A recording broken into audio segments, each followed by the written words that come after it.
എല്ലാ പ്രിയപ്പെട്ടവർക്കും ക്രിസ്തുയേശുവിൻ്റെ നിസ്തുല നാമത്തിൽ സ്നേഹവന്ദനം.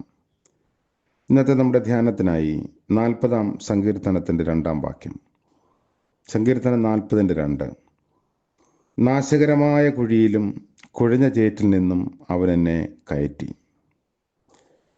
കർത്താവിൻ്റെ പരിശുദ്ധ നാമം വാഴ്ത്തപ്പെടട്ടെ. ദൈവകൃപ അനുഭവിച്ചവരുമല്ലാത്തവരുമായ ആളുകൾ വ്യത്യസ്തമായ അവസ്ഥകളിലാണ് നിലകൊള്ളുന്നത്. എല്ലാവരും ഒരേ നിലവാരത്തിലല്ല ജീവിക്കുന്നത്. ദൈവം അവനവന് വിശ്വാസത്തിൻ്റെ അളവ് പങ്കിട്ടതുപോലെ എല്ലാവരും സ്ഥിതി ചെയ്യുന്നു എന്നതാണ് വാസ്തവം. കൂടുതൽ കൃപ അനുഭവിക്കുന്നവർ ശ്രേഷ്ഠമായ ഒരു പദ്ധതിയിലാകാം. പക്വത കുറയുന്നവർ അതനുസരിച്ചാകാം ദൈവിക പദ്ധതിയിൽ നിൽക്കുന്നത്. തിരുവചനത്തിൻ്റെ വെളിച്ചത്തിൽ നമ്മുടെ യഥാർത്ഥ അവസ്ഥ ഒന്ന് കണ്ടെത്താൻ ശ്രമിക്കുമ്പോൾ അതിൽ കാണുന്ന ഏറ്റവും ചിന്തനീയമായ ഒരു വാക്യമാണ് നമ്മൾ വായിച്ചത്. നാശകരമായ കുഴി, കുഴഞ്ഞ ചേർ. അവിടെ നിന്ന് നമ്മെ കയറ്റിയ ഒരു ദൈവമുണ്ട്. ഈ വിലപ്പെട്ട നാഥനെ കണ്ടെത്തുന്നതിന് മുൻപ് നമ്മളെല്ലാവരും ഏറെക്കുറെ ഇതിന് സമാനമായ അനുഭവത്തിലായിരുന്നു കിടന്നിരുന്നത്. അന്ന് നമ്മുടെ വായിൽ ഉണ്ടായിരുന്നത് നിലവിളിയായിരിക്കാം. ഈ ചേറ്റിൽ നിന്ന് എങ്ങനെയെങ്കിലും ഒന്ന് രക്ഷപ്പെടണം. സ്വയമായി രക്ഷപ്പെടാൻ ശ്രമിക്കും തോറും കൂടുതൽ ആഴത്തിൽ താണു പോകുന്നു. എന്നാൽ നമ്മുടെ നിലവിളി കേട്ട് ചാഞ്ഞു വരാൻ ഒരേ ഒരുവൻ മാത്രമാണ് ഉണ്ടായിരുന്നത്. അതുമാത്രമാണ് നമ്മുടെ ജീവിതത്തിൻ്റെ വിജയം. അവിടുന്ന് താഴോട്ട് ആണ്ടുപോയ നമ്മെ വലിച്ച് കയറ്റി. പുറത്തുനിന്ന് ഒരു സഹായമില്ലാതെ ആരും ചേറ്റിൽ നിന്ന് ഇന്നുവരെയും രക്ഷപ്പെട്ടിട്ടില്ല. അവിടുന്ന് നമ്മുടെ വായിൽ പുതിയൊരു പാട്ട് തന്നു. അത് നമ്മുടെ ദൈവത്തിനുള്ള സ്തുതിയായിരുന്നു. കുഴഞ്ഞ ചേറ്റിൽ പുതഞ്ഞുപോയ എൻ്റെ കാലുകളെ ഒരു പാറമേൽ ഉറപ്പിച്ചു നിർത്തി. ആ പാറ ക്രിസ്തുവായിരുന്നു. ആർക്കും കനിവ് തോന്നാത്ത രണ്ട് കൂട്ടരാണ് എളിയവരും ദരിദ്രരും. സങ്കീർത്തനക്കാരൻ തുടർന്ന് പറയുന്നു, ഞാൻ എളിയവനും ദരിദ്രനുമായിരുന്നു. കനിവ് തോന്നിയ ഒരുവൻ ഉണ്ടായിരുന്നത് കൊണ്ട് മാത്രം എൻ്റെ അവസ്ഥയ്ക്ക് മാറ്റം വന്നു. എന്നോടുള്ള അവിടുത്തെ ഇടപെടൽ ഇതുകൊണ്ടൊന്നും അവസാനിച്ചില്ല. തുടർന്ന് കാണുന്ന എൻ്റെ ചെവികളെ തിരുമൊഴികൾ കേൾക്കാനായി തുറന്നു. എൻ്റെ ഉള്ളിൽ ന്യായപ്രമാണം തന്നു. അവിടെ നിന്ന് കേട്ട് പ്രാപിച്ചതുകൊണ്ട് മാത്രം എൻ്റെ അധരങ്ങളെ അടക്കാതെ മഹാസഭയിൽ ദൈവത്തിൻ്റെ നീതിയെ ധൈര്യപൂർവ്വം പ്രസംഗിച്ചു.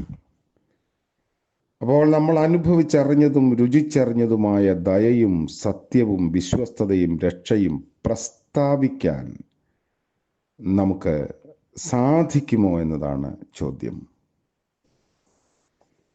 ശമൂവേലിനെ കുറിച്ച് പഠിക്കുമ്പോൾ അജ്ഞതയിൽ കിടക്കുന്നു, അല്ലെങ്കിൽ അങ്ങനെ കിടന്നു എന്ന് കാണുന്നു.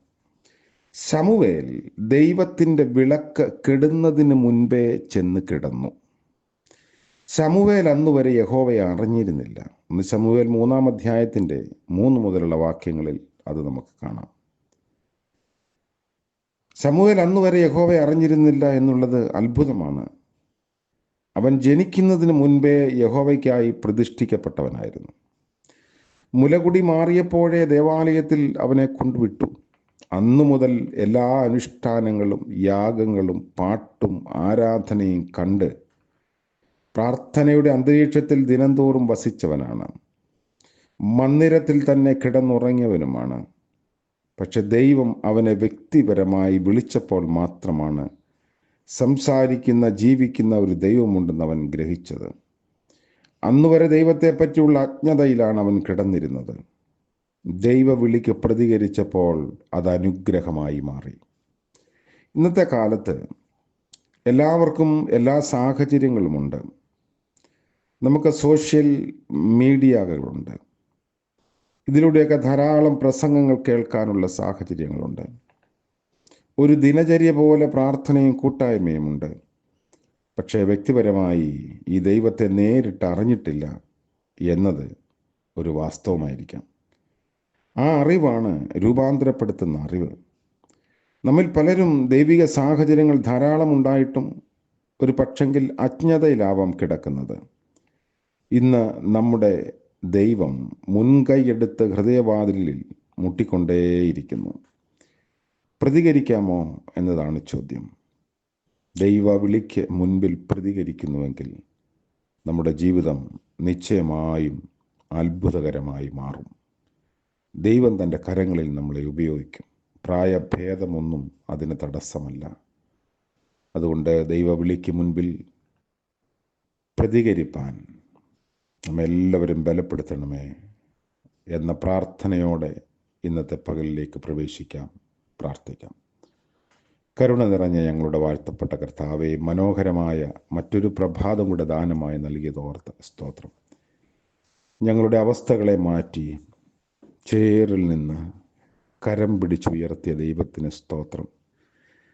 ക്രിസ്തു എന്ന പാറയിന്മേൽ ഞങ്ങളെ നിർത്തി ഞങ്ങളുടെ കാലുകളെ ഉറപ്പിച്ച ദൈവത്തിന് സ്തോത്രം. ഇന്നത്തെ പകൽക്കാല ജീവിതത്തിൽ ആ വലിയ ബോധ്യത്തോടും സമർപ്പണത്തോടും ജീവിപ്പാൻ ഞങ്ങളെ സഹായിക്കണമേ. ഞങ്ങളുടെ നാവിൽ പുതിയൊരു പാട്ട് നൽകിയതിനായി സ്തോത്രം. അത് പാടാനുള്ള കൃപ ഞങ്ങൾക്ക് നൽകണമേ. രക്ഷ പ്രസ്താവിപ്പാൻ ഞങ്ങളുടെ നാവുകളെ ഉപയോഗിക്കണമേ. ഇന്ന് വിശ്വസ്തരായിരിക്കാൻ കർത്താവെ ഞങ്ങളെ ഇടയാക്കണമേ. പ്രഭാതം മുതൽ പ്രദോഷം വരെയും മാറാത്ത അവിടുത്തെ കൃപയിൽ മാത്രം ശരണപ്പെടുന്നു. ഇന്ന് ജന്മദിനം ആഘോഷിക്കുന്ന പ്രിയപ്പെട്ടവർ, വിവാഹ വാർഷികം ആഘോഷിക്കുന്നവർ എല്ലാവർക്കായും പ്രാർത്ഥിക്കുന്നു. കർത്താവിൻ്റെ കരുണയുടെ നിറയിൽ പുതുവർഷം ജീവിപ്പാൻ എല്ലാവരെയും സഹായിക്കണമേ. യേശു മശിഹ മൂലം പ്രാർത്ഥിക്കുന്നു. കൃപയോടെ കേൾക്കുമാറാകണമേ. ആമേൻ. ത്രിയേക ദൈവത്തിൻ്റെ അനുഗ്രഹവും കാവലും നാം ഏവരോടും കൂടെ ഇന്നും എന്നേക്കും ഉണ്ടായിരിക്കുമാറാകട്ടെ. ആമേൻ.